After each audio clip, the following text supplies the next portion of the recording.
Hello, I'm your host, Siena Abbott, and welcome to Writing into the Void with Siena, where all you have to do is get cozy and enjoy original short stories read to you.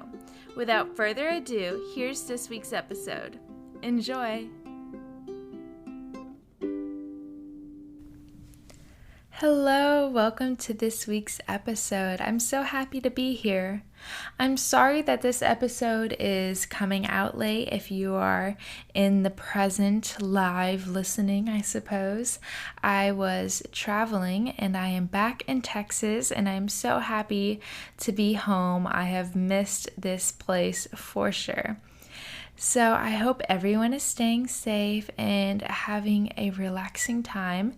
And if not, I hope this can help you just to ease your mind and go to a safe place within your mind palace, as Sherlock would say. So this week's story is once again, like the Ladybug, a fantasy piece set in the past. I am always gravitating towards Lord of the Ring sort of books, just fantasy. I really love it. And this was actually a combination of, well, the idea was born from my friend actually, and I kind of took it and made it my own a bit. It definitely didn't become what their vision was, but I think that's the beauty of collaborating, is it becomes whatever you want to make it. So I owe it to him for the inspiration for this story. So I hope you enjoy it, and I'm really excited to read it to you. So let's dive right in. This story is called The Bridge of Beginnings. The chubby-cheeked children carried no packs as they exited their home and shut the door behind them, holding hands as they took the first step of their new life. It would be a journey where they were a blank canvas, living life with the freedom of being their own rulers. It was the day that they would be freed from the perfect society of their small town, where everyone was too frightened to be anyone. A land of clones that all spoke in the same monotonous tone, and life was guaranteed to peak at death. The three of them hummed peppy melodies on their way down the gravel road that ran through the town. It ended at the foot of a wooden bridge, with a whitewater river rippling beneath it. The bridge arched like the back of a frightened cat, and it marked the end of the town's authority. The trio stepped upon it and began walking. Their footfalls echoed on the wood. About a third of the way across the bridge, the invigorating high that came with realizing the world and all its potential is at your fingertips lost its strength.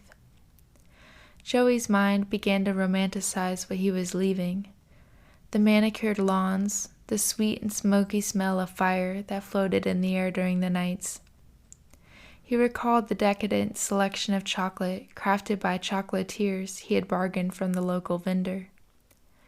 How had he left such a thing? Joey and his twinning sisters were bound to get hungry soon, and it would be such a shame to have wasted such luxurious delicacies. "I'm going to fetch something from the house, and I'll be right back," Joey said to them. Scarlett and Charlene looked at one another, and their eyes spoke in a language of glints and dilations. To Joey, the two of them looked like a mirror's reflection, and he despised their constant need to be in agreement over every action and thought. The twins tolerated Joey as Joey tolerated them. They only had each other in their black and white township, but it still felt like he was born at a disadvantage by being their lone brother. The sisters shared the slightest of nods and sat down with a simultaneous floof as their dresses parachuted around them. Their expressions were blank, lacking curiosity and humor. Joey knew why.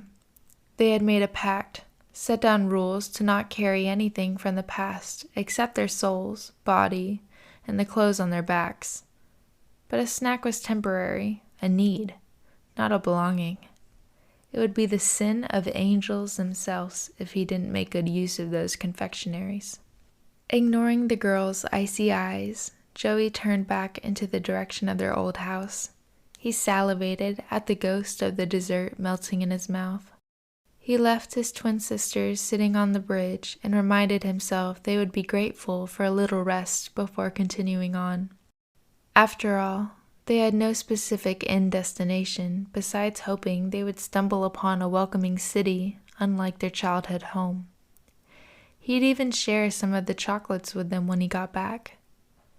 The boy had taken 3 steps when a creaking sound filled the air. The wooden planks of the bridge beneath Joey dropped by inches. His body was thrown to the left and then the right as the planks began to fracture. He spun to look at Scarlett and Charlene, who sat wide-eyed, scooting on their bums away from the collapsing bridge. Despite Joey's horror, he noticed that the overpass under his feet and leading back the way they had come were the only areas falling apart, unhinging plank by plank and snapping in half. He locked onto his sister's eyes, the only calm among the chaos, yet neither of them stood up or offered a hand. They held on to his glassy pupils that were struggling to hold back tears and hugged their knees to their chests. The wooden beam beneath Joey made a popping noise as it plummeted downwards towards the water. His body began free-falling, and he splayed his arms every which way in hopes of finding an anchor. Skin met wood, and his hands clamped onto it. The piece he clung to was part of the still-standing bridge, and splinters nestled their way under his fingernails and in the grooves of his fingerprints. Screams tore from his throat. He saw sisters that shared his flesh and blood shut their eyes tight as if that could block out Joey's haunting howls. The girls didn't have to ignore their brother for long as the top of his head and his fingers disappeared. As he descended, his shrieking decrescendoed.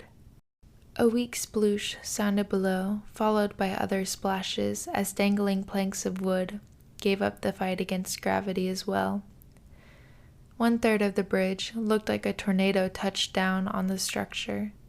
The other 2/3, where the sisters sat, was immaculate and untouched by even a sliver of broken wood. In a silence only disrupted by the tranquil song of a bird and the lapping of water below, the twins stood up, intertwined their hands together, and turned away from the scene without a second look back over their shoulders toward Joey's misfortunate burial site. They promised themselves it's best to leave the past where you found it and trust the world will continue to spin with or without you.